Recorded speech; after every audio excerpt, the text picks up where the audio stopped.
Joining me now is the independent Senator Bernie Sanders of Vermont. He's the chair of the Senate Health, Education, Labor and Pensions Committee. He's also a member of a number of other committees, including the Veterans Affairs and Budget Committee. Senator, it is great to see you. You and I have had so many opportunities over the last few years to talk about health care, about climate, in the last year about Israel and Gaza. We'll touch on all those things in a minute. But here I want to go back to something that you've been talking to us about literally for 4 decades. You have been warning that the billionaires are controlling both our political system and our economy. Up till now, the billionaires have largely not agreed with you. They've sort of said, you know, whatever, we're just doing our thing in quiet. That's all changed. Donald Trump has his own emotional support billionaires right now, and they're saying the quiet parts out loud. They are out there needing him to win so that their hegemony can continue. Well, what you are seeing as a result of Citizens United is really the undermining of American democracy in a way that we have never seen. You have a small number of billionaires pouring hundreds and hundreds of millions of dollars, led by Elon Musk and Mrs. Adelson and others, into Donald Trump. Billionaires are also there for Harris. The bottom line is that while we got to elect Harris on Tuesday, our long-term goal is to get big money out of the political process, get rid of this disastrous Citizens United Supreme Court decision, and move to public funding of elections. Or else, at a time when a handful of billionaires control the economy, they're also going to control completely our political system. And that is not the direction in which we should be going. And you made a remarkable closing argument that you posted to the internet the other day. It's gone around, and I wanted to talk to you about this because the point you are making is salient. This may actually be the difference between winning and losing for Kamala Harris, and that is there are many places, many topics on which you do not agree with the Biden administration. You do not agree with Kamala Harris. You do not agree with a lot of Democrats. But you have decided that you would like to support the candidate over whom you may have the greatest influence, against whom you may protest, who will not do more damage than good in the end. This is an important conversation that a lot of uncommitted voters need to hear. A lot of people who are pretending they want to sit on their hands or vote for a third candidate need to hear right now that the presidency is not a custom-made suit for you. It is the best bet you have. You vote for the person who you think is going to be better, not worse. Look, I've been running around the country doing my best to see that Kamala is our next president. And it's not just that Trump is trying to undermine American democracy. It's not just that Trump literally does not believe that climate change is real. He thinks it's a hoax, which means if he's elected, the struggle against climate change is over, and God knows, God only knows what kind of planet our kids and future generations will inherit. It's not only that we struggle to make sure that women have the constitutional right to control their own bodies, but as you've just said, Ali, I think there are a lot of people out there who strongly disagree with Biden and Harris on Gaza, and count me in as one of those people. In fact, as soon as Congress reconvenes, I have a resolution. It's going to get to the floor of the Senate, which says no more offensive arms sales to this horrific Netanyahu government that is laying waste to the Palestinians in Gaza. Horrific humanitarian disaster. I disagree with Biden and Harris on that. But what I want to say to the people who are going to sit it out, even on that issue, forget climate change. Forget income and wealth inequality. Trump wants to give more tax breaks to billionaires. Forget women's rights. Even on that issue, the Republicans are far, far worse than the Democrats. At a time when children are facing mass malnutrition and starvation in Gaza, when Gaza has been leveled by Netanyahu, we cannot get the Republicans to put one nickel into humanitarian aid to feed starving children in Gaza. So even on that issue, we will have much more leverage over the Harris administration than we will over the Trump administration. Trump and Netanyahu are both right-wing extremists. They're in bed together. So I would hope very much that people who are thinking of sitting it out, maybe voting third party, please don't do that. Because even on this issue, we have a better shot to bring about change in U.S. policy with Harris in the White House than with Trump. We've largely, through the course of this election, avoided the conversation about health care. You, again, do not feel that the current administration has gone as far as you'd like. You and I share a view that America should have universal health care, bottom line, like every other developed country does. They've started talking about it again. Donald Trump and Mike Johnson are floating this idea that they're going to get rid of even Obamacare. But Donald Trump, when asked in the debate what his idea was, he said he's got a concept of health care. A concept. We've been talking about health care in this country for 100 years, and he's got a concept, not actually a plan. And he was president for 4 years, right? Right. Been actively involved in politics for 12 years, and he has a concept.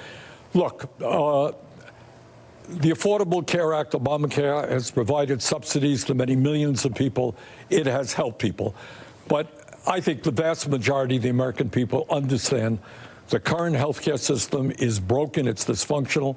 Its main function is to provide huge profits for the insurance industry and for the drug companies, and that it is doing.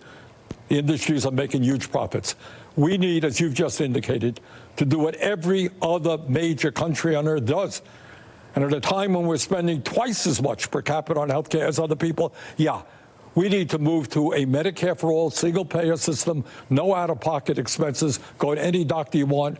We need to substantially lower the cost of prescription drugs so we're not paying 5 times as much as the people in other countries for the same drug. And by the way, on that area, I think the Biden-Harris team, and we've been working with them, has done a good job. We are seeing some reductions in prescription drug prices, but we've got to continue that. But partially that's because people like you have been a gadfly in this, and that is your proof. Your argument is that vote for the person you want, let them do that. Senator, good to see you. Thank you for joining us. I'm going to go to the Vice President right now, who's speaking in Milwaukee, but we appreciate Bernie Sanders joining us. And I'm honored to have the support of people here. I'm going to continue to remind people, go to iwillvote.com to know where you vote and how you can vote in terms of in-person and all of those other details that are very important to exercising the power of your vote in this very critical and important election.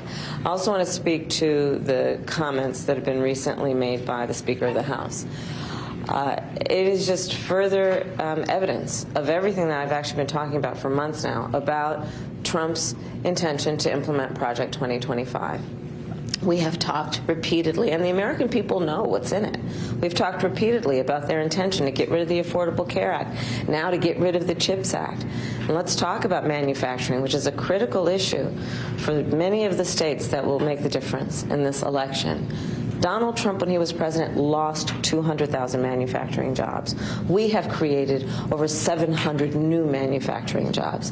It is my plan and intention to continue to invest in American manufacturing, the work being done by American workers, upholding and lifting up good union jobs, which are good-paying jobs, and doing the work of investing in American industries, including our industries of the future. That is the way we are going to win the competition with China for the 21st century, and that is the kind of leadership that America deserves in their president. Madam President, tomorrow, Madam President. Oh, sorry.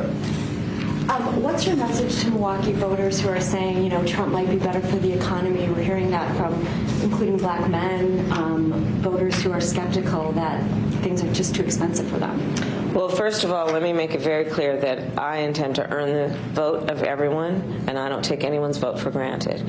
And my highest priority as president will be to bring down the cost, because to that point, look, I know the cost of groceries is too high still. Everyone knows it.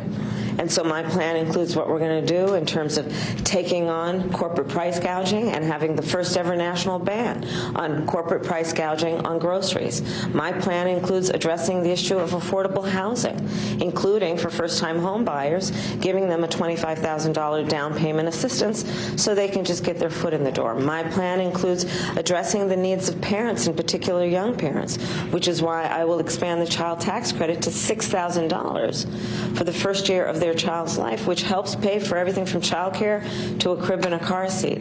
My plan includes what we're going to do to invest in our small businesses, including increasing tax breaks for small businesses.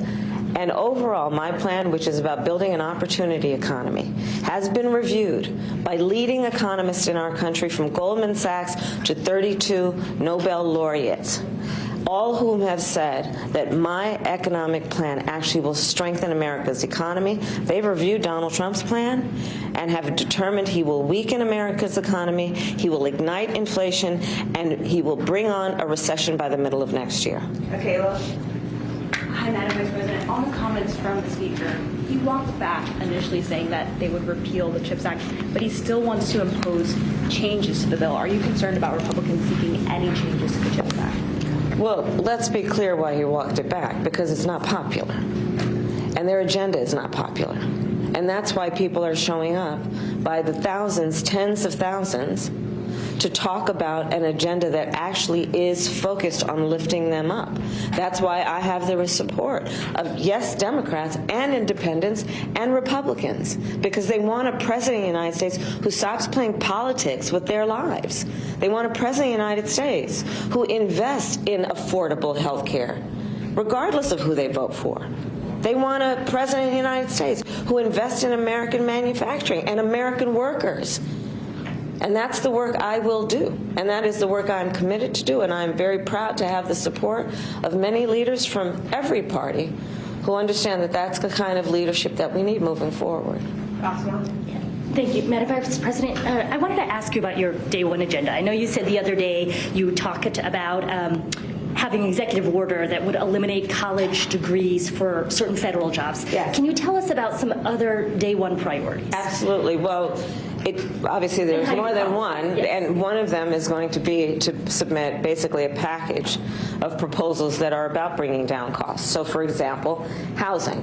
What we need to do in terms of creating a tax benefit for folks who want home ownership, what we're going to do to create a $25,000 down payment assistance plan, what we're going to do for small businesses. All of that will require a lot of work, and day one is also me getting on the phone with members of the Republican Party, with leaders, with the private sector.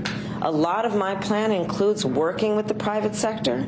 My plan includes cutting through red tape on the issue of housing again. That includes working with local and state leaders to cut through the red tape, as well as creating incentives for the private sector, builders and developers, to actually build new housing so we can increase supply and bring down the cost. Charles. Madam President, thank you for Vice President. making this. 3 days. Vice President. I appreciate that. That will go viral, sure.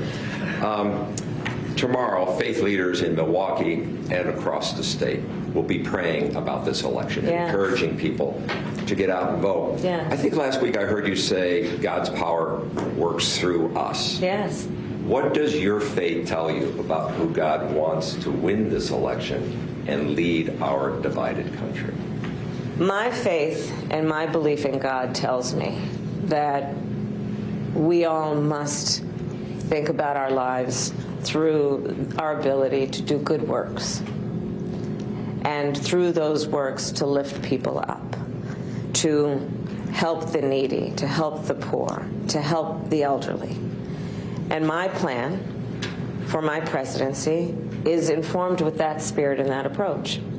And I do believe that people understand that that really is the sign of a real leader, which is not defining one's strength based on who you beat down, but defining the strength of a leader based on who you lift up. Thank you. Thank you. Thank you.